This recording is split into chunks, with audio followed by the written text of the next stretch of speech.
Okay, it's football season, it's fall, it's pumpkin season. We're making spiced pumpkin raisin cookies.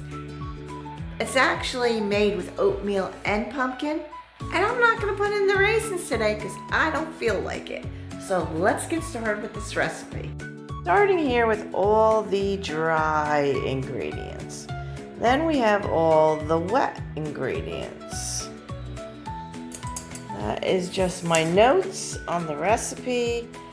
And we got 2 bowls. The dry is gonna be in here, wet's gonna be in here. Then we'll combine the wet into the dry.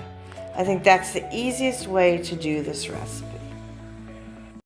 Step 1 is to decide, am I gonna make 1 batch or 2 since I'm doing this? I'm leaning towards 2, so we're gonna make 2 batches. We may not bake all the cookies tonight, but we will get the dough for 2 batches. I think that's where I'm going. Okay, so first we started with the flour. You're going to see I'm doubling the recipe, so it's going to be twice as much as a single batch. But we're going to now go in with the oats. So as you can see, I'm just using Wegmans regular oats. So I'm going to go in with the amount of oats that I need for doubling. So we got the oats in there. So we got our cinnamon in there. Baking soda is next. Then we're going in with the salt. And then Old Spice. I don't like Old Spice in this, so I don't use Old Spice, but I will link the recipe down below. It calls for Old Spice. So next we're on to the wet ingredients. Next we go in with the sugar. You use white sugar in this recipe, not brown sugar. I guess you could use brown sugar, but it calls for white and it works perfectly. Next is the pumpkin puree. Putting in my pumpkin. It is stuck in that cup, but we'll get it all out. Then I use vegetable oil. I'm sure you can use avocado oil, which I don't have, so I'm going to use the dreaded vegetable oil. Next is the maple syrup. You can use any kind that you like. And lastly, but not least, we're going to use some vanilla.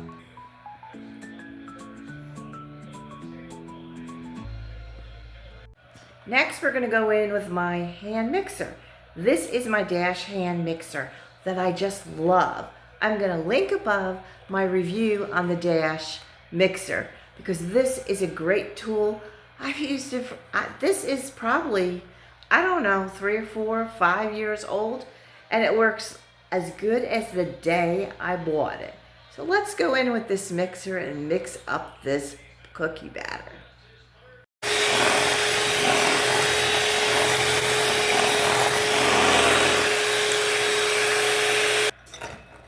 Our next step is to pour the pumpkin mixture into the dry ingredients. As you can see, I'm preheating my oven. Now don't mind the mess. There's always mess when you're baking. If you think there isn't, then you haven't baked very much. Now it's time to incorporate these ingredients. So we're going to chill the dough a bit. So I'm setting up my cookie sheets, cleaning off this table a bit, and we're going to chill this dough while the oven preheats. So we'll put the dough in there. I don't usually cover it.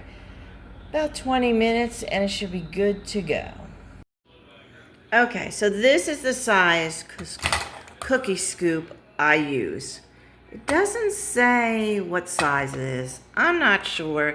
It's like a mini ice cream scoop. So anyway, you see I put them on the cookie sheet and I flatten them a little bit with my finger. Okay? And our next step is going to take some white sugar and just sprinkle on each of the cookies, like so. Not too much, just a little bit. You could use flaky sugar if you have some kind of specialty sugar you want to use. But I just use regular white sugar. And then these are going to cook in my 350 oven for, well, that's a little bit too much. Let's spread that out. So if you get a little too much, just try to spread it out. But all the cookies now are flattened and have the sugar sprinkled on top. And these will cook for about 15 minutes.